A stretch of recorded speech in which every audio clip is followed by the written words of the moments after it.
আমরা অন্য কোনো তেলবাজি রাজনীতিতে যাই নাই, ফেসবুকের রাজনীতিতেও যাই নাই। বেশ কয়েকবার আপনি জেল কেটেছেন। আসলে কয়েকবার জেল খাটিনি। এখন মনোনয়ন চাচ্ছি এই সুসময়ে, কোকিল, বসন্তের কোকিল, ওই কোকিলদেরকে তো আমরা তখন কখনোই আমরা পাই নাই। কোনো একটা প্রোগ্রামে তাদেরকে টেলিফোন করেও, তখনও তো আমি দায়িত্বে ছিলাম, তাদেরকে টেলিফোন করেও তাদেরকে পাওয়া যায় নাই। কিশোরগঞ্জ ২ এই কটিয়াদী পাকুন্দিয়া আসনটিতে বেশ গুঞ্জন রয়েছে। জনাব আলহাজ তোফাজ্জল হোসেন খান দিলীপ, তিনি এই আসনটিতে মনোনয়ন প্রত্যাশী। বিএনপির মনোনয়ন প্রত্যাশী হয়ে এই এলাকার জনপদের মানুষের জনকল্যাণে কাজ করতে চান। আপনিও মনোনয়ন চাচ্ছেন। জি। এবং বিষয়টা হচ্ছে রুহুল আমিন আকিল, তিনিও কিন্তু মনোনয়ন চাচ্ছে। জি জি, অবশ্যই কটিয়াদী এবং পাকুন্দিয়া থেকে আমি মনোনয়ন চাচ্ছি। আপনি এবং রুহুল আমিন আকিল দুজন একই মেরু কিংবা একই সুতোয় গাথা। এই পর্যন্ত আমরা দেখে আসছি বিভিন্ন আপনাদের প্রোগ্রাম অনুষ্ঠানে, কখনো কি দুই মেরু সুতোই বা দুই রকমের কোনো রাস্তা কি আমরা দেখতে পাবো কিনা? এখানে যেমন আশফাক আহমেদ জোন রয়েছেন এবং পাশাপাশি যেমন রয়েছেন শহীদুজ্জামান কাকন, এখানে আরো অনেক ব্যক্তি কিন্তু এখানে আছে। আল শিফা ইসলামী হাসপাতাল, কটিয়াদী হাসপাতাল রোড, ইদ্রিস আলী কমপ্লেক্স, হিরালাল শাহ মোড় সংলগ্ন। আজকের নিউজ টিভি কিশোরগঞ্জ এই চ্যানেল থেকে আমাদের সাথে বিশেষ অতিথি হিসেবে যুক্ত রয়েছেন জনাব আলহাজ তোফাজ্জল হোসেন খান দিলীপ, যিনি কারা নির্যাতিত নেতা এবং তিনি টানা তিনবার কটিয়াদী উপজেলা বিএনপির সভাপতি দায়িত্বরতকালীন এই উপজেলার বিএনপিটাকে তিনি ধরে রেখেছেন। ওনার আরেকটি পরিচয় যদি বলি, যে তিনি আসলে 2006 সাল থেকে 2013 পর্যন্ত পৌর বিএনপির সভাপতি ছিলেন। এরপর কিন্তু তিনি টানা তিনবার উপজেলা বিএনপির সভাপতির দায়িত্ব পালন করে আসছেন।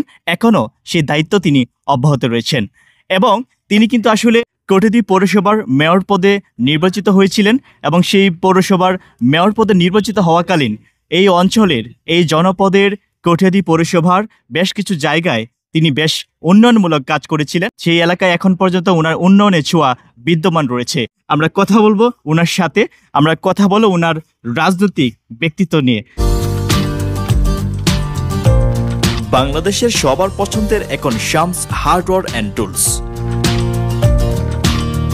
Shams hardware and tools. ধন্যবাদ শাওন। আসলে দীর্ঘদিন কটিয়াদী পৌরসভার মেয়র হিসেবে দায়িত্বে ছিলাম। 2001 সালে কটিয়াদী নবগঠিত আমি প্রথম মেয়র নির্বাচিত হই জনগণের ভোটে। পাশাপাশি তৎকালীন সময়ে আমাদের প্রয়াত নেতা জনাব মুজিবুর রহমান মঞ্জু ভাইয়ের হাত ধরে আমি রাজনীতিতে আসি। তো আমি 2 বার জনগণের ভোটে আমি নির্বাচিত হয়েছি।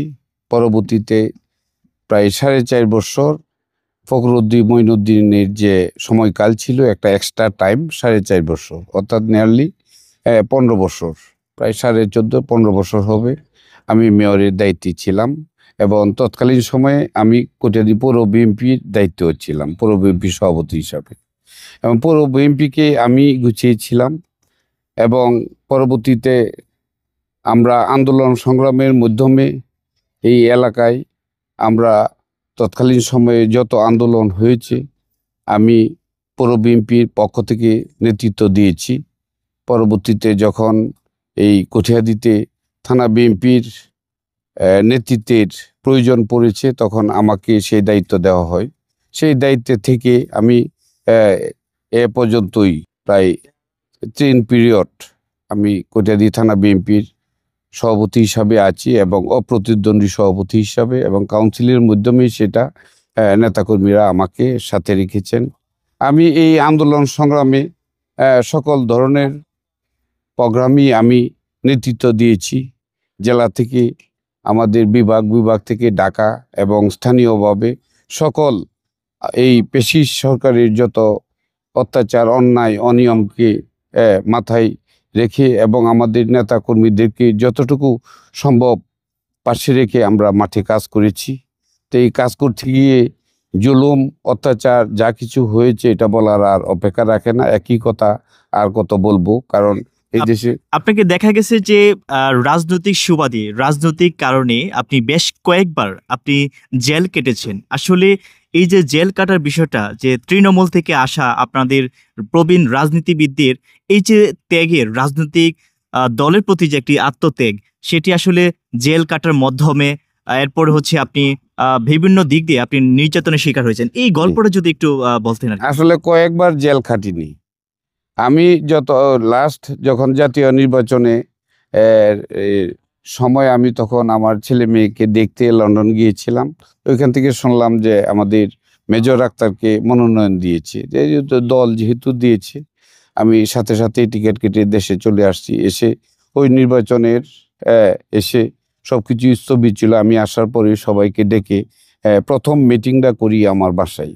এই মিটিংটা করার পরের দিনেই আমাকে অ্যারেস্ট করে এবং আমাকে টানা 1 মাসের উপরে আমাকে জেলে রাখা হয়। তারপরেও অনেক কষ্ট, তো কষ্টের তো আর সীমা নাই। আর এই জেলের থেকে আরও বড় জেল খেটেছি 17 বছর। কারণ তখন জেল কেটেছি আমার প্রত্যেকটি নেতাকর্মীকে নিয়ে। প্রত্যেকটি নেতাকর্মী তখন বাড়িতে ঘুমাইতে পারে নাই, প্রত্যেকটি নেতাকর্মী শান্তিতে থাকতে পারে নাই। কাজে এটা আরও বড় জেল জুলুম ছিল আমাদের উপর। তো ওই সময় দুঃসময়ে আমি যে দায়িত্ব পালন করেছি, কারণ আমাদের নেতা তারেক রহমান সাহেব তো আমাদেরকে আশ্বস্ত করেছিলেন যে এই আন্দোলন সংগ্রামে যারা মাঠে থাকবে, যারা মাঠে কাজ করবে, তাদের বিষয়টি সুবিবেচনা করি আগামীতে আমরা নেতৃত্ব এবং দলের দায়িত্বের বিষয়ে আমরা থাকবো, সোচ্চার থাকবো। তো সেই প্রত্যাশাই রাজনীতি করতেছি বা করি। বিএনপিকে ভালোবাসি। সেই ভালোবাসার যে জায়গা, সেটা আমাদের বাংলাদেশ জাতীয়তাবাদী দল, আমাদের নেত্রী বেগম খালেদা জিয়ার প্রতি আমাদের মাতৃত্ব রয়েছে, শ্রদ্ধাবোধ রয়েছে। প্রয়াত নেতা শহীদ প্রেসিডেন্ট জিয়াউর রহমানের নীতি আদর্শের প্রতি আমরা অনড়। কাজেই সেই জায়গায় থেকে ব্যবসা বাণিজ্য সকল ক্ষেত্রে 17টি বছর অনেক উপকৃত হয়েছি। আওয়ামী লীগ সরকারের যে জুলুম কার্যকলাপের শিকার হয়েছি, সেই জায়গা থেকে আর এগুলি কত আর বলবো, তা বলার শেষ নেই। এগুলি বলতে গেলে আসলে একটা ইতিহাস, এই 17 বছরে একটা সমাজে কত না ইতিহাস হয়। সেই ইতিহাসের প্রতিচ্ছায়া হিসাবে এই ফ্যাসিস্ট সরকার আমাদের উপরে, শুধু আমি নয়, আমাদের বিএনপির প্রত্যেকটি নেতা কর্মীর উপরে এই ধরনের অত্যাচার করেছে। যাই হোক, এই দীর্ঘদিন পরে ছাত্র জনতা এবং বিএনপির দীর্ঘদিনের আন্দোলনের ফসল হিসাবে এই ফ্যাসিস্ট শেখ হাসিনা এই দেশ থেকে পলায়ন করেছে। তো এখন আমরা একটা সুস্থ সুন্দর নির্বাচনের অপেক্ষায় আছি। আর তাছাড়া আমিও এই এলাকায় সাধারণ মানুষের পাশে ছিলাম, আছি। এই আসনটিতে মনোনয়ন প্রত্যাশী, বিএনপির মনোনয়ন প্রত্যাশী হয়ে এই এলাকার জনপদের মানুষের জনকল্যাণে কাজ করতে চান। আজকে সেই গল্পটা শুনবো এবং তিনি এই তৃণমূল থেকে আসা একজন প্রবীণ রাজনীতিবিদ, যিনি আমাদের আজকের অতিথি হিসেবে যুক্ত রয়েছেন, জনাব আলহাজ তোফাজ্জল হোসেন খান দিলীপ। যদি আপনি বলতেন আজকের দর্শকের উদ্দেশ্যে, বেশ গুঞ্জন রয়েছে আপনি এই অঞ্চলের জনপ্রতিনিধির, আপনি কিশোরগঞ্জ 2 কটিদেব পাখুন্দিয়ার মনোনয়ন প্রত্যাশী।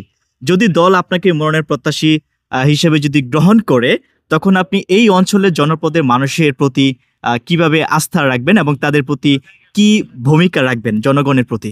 ধন্যবাদ শাওন। তো আমি তো অবশ্যই কটিয়াদি এবং পাগড়দিয়া থেকে আমি মনোনয়ন চাচ্ছি এবং চাইব সামনে। এবং দল যদি আমাকে মনোনয়ন দেয়, ইনশাল্লাহ সাধারণ মানুষের সাপোর্ট রয়েছে বিপুল হারে আমি মনে করি। তো আমি যেহেতু দীর্ঘদিন দলের জন্য কাজ করেছি এবং আমাদের দলের যে নির্দেশনা এবং দলের যখন যে নির্দেশ এসেছে, এই দুঃসময়ে প্রত্যেকটি নির্দেশকে যথাযথভাবে পালন করে দলের কাঠামোগতভাবে আমরা অনড় ছিলাম এবং মাঠে কাজ করেছি। তো এখন দেখেন, সত্যিকার অর্থে এই সময়ে আমাদের দলের মধ্যে যে ধরনের প্রত্যেকটি জায়গার মধ্যে যে গ্রুপিং, লবিং, আমি এগুলি পছন্দ করি না। এগুলি পছন্দ না করার কারণে আমি আমার জায়গায় আছি, আমি আমার দায়িত্বের মধ্যেই আছি। আমি থানা বিএনপির স্টার্টিং থেকে এই দীর্ঘ সময় যে আমি দায়িত্ব পাওয়ার পর থেকে আমি আমার দায়িত্ব পালন করে যাচ্ছি। কারণ জেলা বিএনপির সম্মানিত সভাপতি এবং সাধারণ সম্পাদক, ওনাদের কাছে গেলেও আপনারা এক কথাই পাবেন, ওনারা এই কথা বলতে পারবে না যে কটিয়াদি থানা বিএনপি তারা জেলার কোনো নির্দেশনাকে অমান্য করে তারা চলছে বা তারা কখনো এটার গুরুত্ব দেওয়া হয় নাই। আমরা যথাযথ গুরুত্ব দিয়েই থানা পর্যায়ে থেকে আমাদের যেই কাজটুকু সেটুকু আমরা করেছি। আর এখানে প্রশ্ন হলো যে আমাদের নেতা তারেক রহমান সাহেব যেহেতু একটা নির্দেশনা দিয়েছিলেন, সেটার উপরে আস্থা রেখে জীবন বাজি রেখে আমরা কাজ করেছি। সেটা হলো উনি বলেছে যে আপনারা মাঠে কাজ করেন, তৃণমূল পর্যায় থেকে যারা আন্দোলন সংগ্রামে সঠিকভাবে কাজ করবে দলের জন্য তাদের বিষয়ে সর্বোচ্চ সুবিবেচনা করা হবে। সেই প্রত্যাশায় থেকে আমরা অন্য কোনো তেলবাজি রাজনীতিতে যাই নাই, ফেসবুকের রাজনীতিতেও যাই নাই, মাঠে কাজ করেছি। এখন মাঠে কাজ করেছি, এখন কেন্দ্রীয়ভাবে তাদের উচিত মাঠে সঠিক তথ্য নিয়ে যারা মাঠে কাজ করেছে তাদের মধ্যে থেকে মনোনয়নের বিষয়টি নিশ্চিত করা। এখানে আমি এ থানা বিএনপির সাংগঠনিক কাজ করতে গিয়ে আমি আমার নেতা কর্মী তাদেরকে নিয়ে দলের নির্দেশনাকে যথাযথ পালন করি আমরা কাজ করে যাচ্ছি। এই বিষয়ে আমাদের কোনো পিছু টান ছিল না। সুপ্রিয় দর্শক, আমরা ছোট্ট একটি বিরতি নিব, সেই বিরতির পর আমরা আবারও চলে আসছি। বাংলাদেশের সবার পছন্দের এখন Shams hardware and tools. Shams hardware and tools, Al Shifa Islami হাসপাতাল। শীঘ্রই এর শুভ উদ্বোধন হতে যাচ্ছে। আসছে 30 আগস্ট 2025 শনিবার এর শুভ উদ্বোধন। কটিয়াদী হাসপাতাল রোড, ইদ্রিস আলী কমপ্লেক্স, হিরালাল শাহ মোড় সংলগ্ন। সুপ্রিয় দর্শক, বিরতির পর আমরা আবারও চলে আসলাম নিউজ টিভি কিশোরগঞ্জ এই চ্যানেল থেকে। আপনারা দেখতে পাচ্ছেন আজকের আমাদের বিশেষ অতিথি যিনি রয়েছেন, তিনি এই কটিয়াদী উপজেলার বিএনপির সভাপতি, কারার নির্যাতিত নেতা জনাব আলহাজ তোফাজ্জল হোসেন খান দিলীপ। তিনি আজকে আমাদের প্রধান এখানে বিশেষ অতিথি হিসেবে যুক্ত রয়েছেন। যে বিষয়টি আসলে পরবর্তীতে বিরতির পর কথা বলতে চেয়েছিলাম সেটি হচ্ছেন জনাব রুহুল আমিন আকিল। তিনি কিশোরগঞ্জ জেলা বিএনপির সহসভাপতি এবং এই কটিয়াদী উপজেলার করগাঁও ওনার জন্মস্থান। তিনিও শুনলাম যে গুঞ্জন রয়েছে তিনিও মনোনয়ন প্রত্যাশী। যদিও আপনি এবং রুহুল আমিন আকিল দুজন একই মেরু কিংবা একই সুতোই গাথা, এই পর্যন্ত আমরা দেখে আসছি বিভিন্ন আপনাদের প্রোগ্রাম অনুষ্ঠানে একই সুতোয় বা একই মেরুতে আপনারা পায়ে হেঁটে চলছেন, কিন্তু কখনো কি আপনাদের মধ্যে বা মধ্যস্থলে কখনো কি দুই মেরু সুতোই বা দুই রকমের কোনো রাস্তা কি আমরা দেখতে পাবো কিনা? মানে আপনাদের মধ্যে হচ্ছে এখন পর্যন্ত যে সম্পর্কটা আছে, যে অটুট রয়েছে, এটি যদি আসলে জনমনে বা অনেক রাজনৈতিক ব্যক্তিদের কাছে একটি প্রশ্ন থেকে যায় যে কখনো কি এই রকমের দুই মেরুতে দুই দিকে হাঁটবেন কিনা, বা দুজন কি একই সুতোই গাথা এই পরবর্তীতে থাকবেন কিনা যদি মনোনয়ন প্রত্যাশী? আপনিও মনোনয়ন চাচ্ছেন, জি, এবং বিষয়টা হচ্ছে রুহুল আমিন আকিল তিনিও কিন্তু মনোনয়ন চাচ্ছে। জি জি, এই বিষয়টা যদি দর্শকের উদ্দেশ্যে আজকে একটু বলতেন। ধন্যবাদ। সবাই যার যার একটা ভবিষ্যৎ চিন্তা নিয়ে রাজনীতি বা যে কোনো ব্যবসা করুক, যাই কিছু করে আসছি, কিন্তু রাজনীতিতে হয়তো এটা অনেক সময় ভিন্ন প্রেক্ষাপট তৈরি হয়। কিন্তু আমাদের দেশেও এখন রাজনীতির প্রেক্ষাপটে সারা বাংলাদেশে দেখেন এমন কোনো থানা, এমন কোনো জায়গা পাবেন না যে গ্রুপিংয়ের রাজনীতি চলতেছে না। তো গ্রুপিং আমাদের থানাতেও অল্প কিছু ছিল, যেগুলি কিছুটা যারা গ্রুপিং করতে চাচ্ছে তাদেরকে সেই প্রশ্রয় দেওয়া হচ্ছে না। তারা আসলে রাজনীতির সাথে কতটুকু সম্পৃক্ত হইয়া মূল স্রোতের সাথে কাজ করতেছে আমার জানা নেই। কারণ যারা ওই যে মূল স্রোত ছেড়ে অন্যদিকে যাচ্ছে তাদেরকে আমরা রাজনীতির যে মূল কাঠামো আমি গণ্য করি না। তবে রুহুল আমিন আকিল সাহেব মনোনয়ন চাচ্ছে, আমিও মনোনয়ন চাচ্ছি, এটা কথাটা বাস্তব। আর চাওয়াটা রুহুল আমিন আকিল আমি কেন, যে কেউ মনোনয়ন চাওয়ার অধিকার আছে। তো সেই প্রেক্ষিতে হয়তো আরও অনেকে চাচ্ছি। তো এখন মূল বিষয়টা হলো যে আমাদের কেন্দ্রীয় কমিটি রয়েছে, আমাদের নেতা জনাব তারেক রহমান সাহেব রয়েছে, আমাদের নেত্রী খালেদা জিয়া রয়েছে। তো ওনাদের মধ্য থেকে একটা সিদ্ধান্ত আসবে, আর সিদ্ধান্তটা আসবে তৃণমূল থেকে একটি রিপোর্ট যাওয়ার পর, এবং সঠিক রিপোর্টের ভিত্তিতে মাঠে কার বিষয়টি এইবার মনোনয়নের জন্য যথা উপযুক্ত এটা ওনারা নির্বাচিত করবেন। তো এইখানে আমরা গ্রুপিং করে আমাদের মধ্যে, এলাকার মধ্যে, সাধারণ মানুষের মধ্যে যে বিচ্ছিন্ন ভাব সৃষ্টি করা, এটা তো আমাদের কাজ না। সেটা মনে করি আমি মনে করি যে আমাদের এলাকা ঠিক থাকতে হবে, আমাদের বাংলাদেশ জাতীয়তাবাদী দলের ভাবমূর্তি যাতে নষ্ট না হয় এবং অন্য দল বা অন্যরা যেন আমাদের কোনো কর্মকাণ্ডে না হাসে, হ্যাঁ, সেই দিক আমাদের অবশ্যই খেয়াল রাখতে হবে। সেই দিক খেয়াল রেখে আমরা চাচ্ছি যে কটিয়াদীতে কোনো ধরনের যাতে গ্রুপিং না হয়। তারপরেও কতিপয় কিছু ছেলেপেলে আছে, ওরা বেয়াদবি আচরণ করছে, তো এটা সময়ের বিষয় মতো এগুলি সব ঠিক হয়ে যাবে। তবে রুহুল আমিন আকিল সাহেব আগেও ছিল এই আন্দোলন সংগ্রামে বা কটিয়াদীতে, উনি তো বিভিন্ন প্রোগ্রামে মাঝে মধ্যে খোঁজখবর নিছে বা উনি এসে আমাদের সাথে আমাদেরকে উজ্জীবিত করেছে। কিন্তু এছাড়া অন্য যারা এখন মনোনয়ন চাচ্ছে এই সুসময়ে কোকিল, বসন্তের কোকিল, ওই কোকিলদেরকে তো আমরা পাচ্ছি, তখন কখনোই আমরা পাই নাই। কোনো একটা প্রোগ্রামে তাদেরকে টেলিফোন করেও, তখনও তো আমি দায়িত্বে ছিলাম, তাদেরকে টেলিফোন করেও তাদেরকে পাওয়া যায় নাই এবং সময় তো দেয়ই নাই। তাই যে লোকটা ওই সময় দিচ্ছে উনি তো রুহুল আমিন আকিল। তাই এখন এই সময়ে ওনাকে দূরে রেখে, আমি থানা বিএনপি সভাপতি, আর সেই সুবাদে আমি ওনাকে মাঠে আগে সময় দিছি, এখন মাঠে কাজ করতে দিব না, গ্রুপিং করে তাকে দূরে রাখবো, এটাও অভিপ্রেত, এটা হয় না। কারণ তাইলে এখানে মনে হবে যে আমি এখানে একটা উদ্দেশ্যমূলক রাজনীতি করেছি, আমি সেটা চাই না। এখানে তাহলে হচ্ছে যদি আপনি যদি মনোনয়ন পান, সেখানে রুহুল আমিন আকিল তিনি কি আপনাকে সমর্থন দিবে কিনা? আমি আশাবাদী, অবশ্যই, কারণ আমরা দুইজন ভাই হিসাবে কাজ করতেছি মাঠে, দলীয় ভাই, এলাকারও ভাই, আর রুহুল আমিন আকিলও আমাদের এই এলাকারই সন্তান। কাজে এবং তার মধ্যে যে একটা ব্রড মাইন্ডেড যে পাওয়া যায়, ছোঁয়া পাওয়া যায়, আমি অন্য কারোর কাছে তো সেটা আমি দেখতে পাই না। ওনার মধ্যে যেটুকু আছে, আমরা ওনার উপরে আমাদের আছে, ওনার সাথে মিলেমিশে কাজ করার আমাদের সুযোগ আছে। তিনি তো কেন্দ্রীয় নেতা হিসেবে এবং আপনি তৃণমূল থেকে আসা, আসলে সবই যে রাজনৈতিক একটি খেলা, রাজনৈতিক মাঠে কিন্তু আসলে দেখা গেছে যে যদি আপনি মনোনয়ন পান, আপনি যেমনটা বললেন যে রুহুল আমিন আকিল উনি এবং ওনার সমর্থক আপনাকে সমর্থন দিয়ে, কিন্তু সেটি আসলে নির্বাচনে যে দ্বারা সেটি এক সুতোই গাথা আবারও সেই দেখা যাবে না। এটা ঘটনা হলো যে এটা হলো বিবেক। আমি থানা বিএনপি সভাপতি, সাংগঠনিক যত কমিটি রয়েছে, আমার নির্দেশী কমিটির সাংগঠনিক কার্যক্রম হয়। এই ক্ষেত্রে গিয়ে এখন যদি আমি রুহুল আমিন আকিল সাহেবকে বিভিন্ন প্রোগ্রাম থেকে আমি যদি দূরে রাখি, এটা আমার জন্য এটা অবিচার হয়ে যাবে তার প্রতি।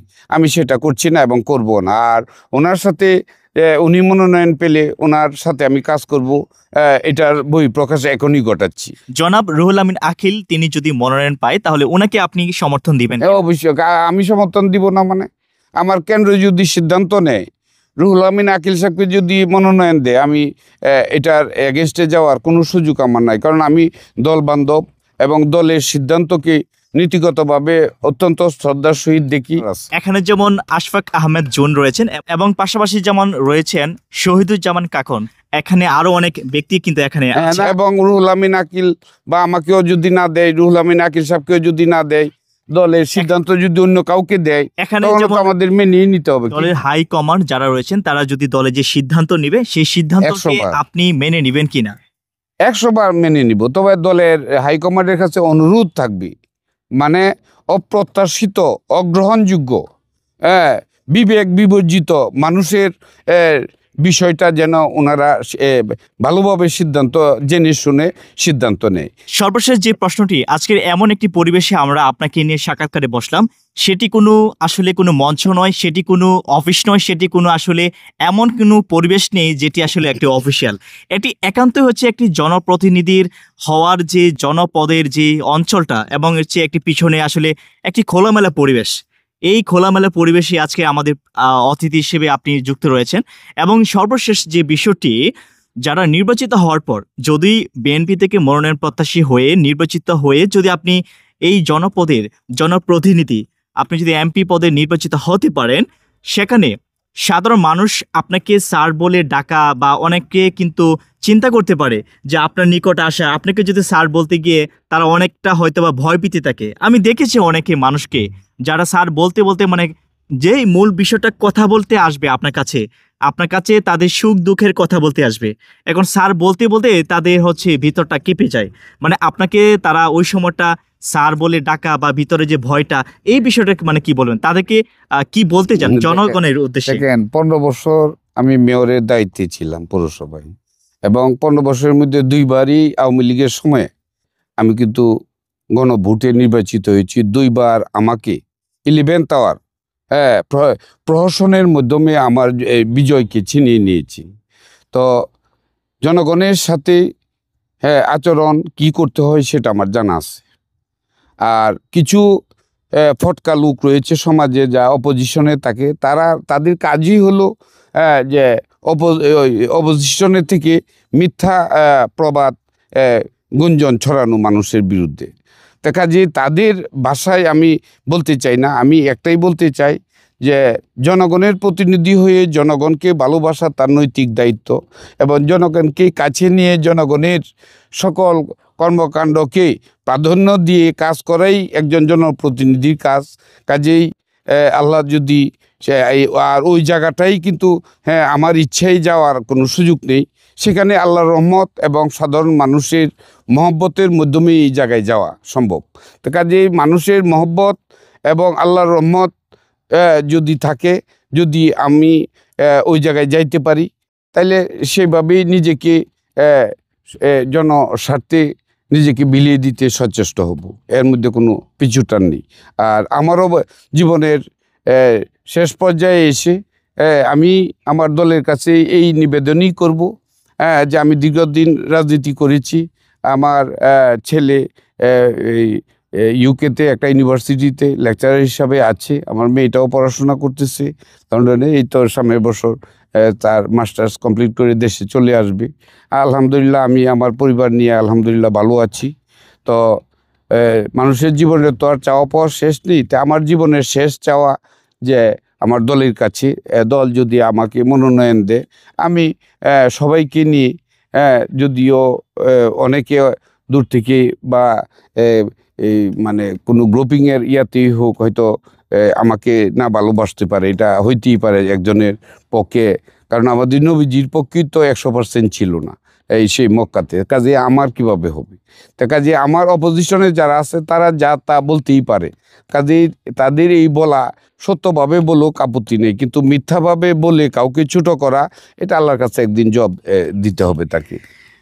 এবার সর্বশেষ, সুপ্রিয় দর্শক, এবারের সর্বশেষ প্রশ্নটি হচ্ছে, যিনি আমার পাশে থাকা আজকের অতিথি, তিনি আসলে দেখেছি যখন আওয়ামী লীগ ক্ষমতা দলের ঠিক ওই সময়টাতে 2020 সালের দিকে করোনাকালীন ঠিক ওই সময়টাতে তিনি ওনার নিজের ব্যক্তিগত অর্থায়নে মানুষের জনকল্যাণে সেই করোনা যারা অসহায় দরিদ্র মানুষ আছে তাদেরকে আপনি ত্রাণ সামগ্রী নিজে অর্থায়নে, কোনো দল থেকে নয়, আপনি নিজের অর্থায়নে আমরা দেখেছি।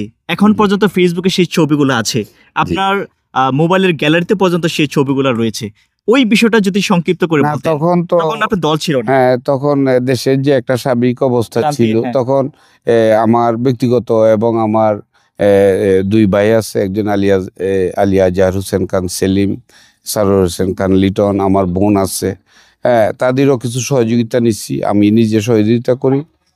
প্রায় অনেক টাকার, মানে টোটাল পৌর এলাকায় প্রতি ঘরে ঘরে আমি সেই অনুদান পৌঁছিয়েছি, এবং সেগুলি টাকে করে করে, প্যাকেট করে করে আমি টোটাল পৌর এলাকার টোটালটাকে আমি কভারেজ করেছি, আমি সহযোগিতা করেছি। এরা আল্লাহর ইচ্ছা। আর দান করে এগুলি বলতে নেই, এগুলি আর এখানে প্রকাশ করা একটা প্রয়োজন মনে করিনি। এটা আমার সমর্থ অনুযায়ী আমি যতটুকু পারছি, আমাদের ফ্যামিলিগতভাবে আমরা করছি, এটা সবসময় করে থাকি যতটুকু সমর্থে করলা। আর বাকি জীবনও যতদিন বেঁচে থাকি আমি আমার অবস্থান থেকে করে যাব, আমার পরিবারের পক্ষ থেকে। সুপ্রিয় দর্শক, আজকের এই নিউজ টিভি কিশোরগঞ্জ চ্যানেল থেকে আমরা আজকের সর্বশেষ সাক্ষাৎকার বিদায় নিচ্ছি। দেখা হচ্ছে পরবর্তীতে আবার অন্য কোনো সাক্ষাৎকার নিয়ে। সে পর্যন্ত আপনারা ভালো থাকবেন, সুস্থ থাকবেন। Shaon Parvez, news TV, Kishoreganj.